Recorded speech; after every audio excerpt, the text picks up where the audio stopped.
జోగులాంబ గద్వాల జిల్లా ఐజా మండలం భూంపురం గ్రామంలో పిడుగుపడిన ఘటనలో ముగ్గురు మరణించగా ఇద్దరు గాయపడ్డారు. కూలి పనులు చేస్తూ జీవనోపాధి పొందుతున్న ఈ కుటుంబాలు తీవ్ర పేదరికంలో ఉన్నారని, తక్షణ సాయం అవసరమని doctor Prem Kumar additional collectorate కు వినతి పత్రం అందజేశారు. ప్రభుత్వ అవసర నిధి ద్వారా మృతుల కుటుంబాలకు ఆర్థిక సాయం అందించాలని, గాయపడిన వారికి మెరుగైన చికిత్స కల్పించాలని కోరారు.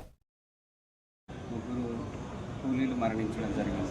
ఈ విషయమై అడిషనల్ కలెక్టర్ని కలవడం జరిగింది. ఆయన సానుకూలంగా స్పందిస్తూ వారికి తక్షణ ఆర్థిక సహాయం అందజేస్తామని తెలియజేసినారు.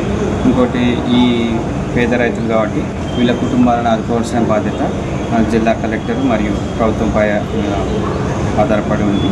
కావున వీరికి తక్షణంగా కలెక్టర్ ఫండ్ నుంచి ఆర్థిక సహాయం అందజేసి వీరి కుటుంబాలను ఆర్థికంగా నలిగిపోయిన వీరి కుటుంబాలను ఆదుకోవాలని ఈ సందర్భంగా మీడియా ద్వారా తెలియజేస్తున్నాం.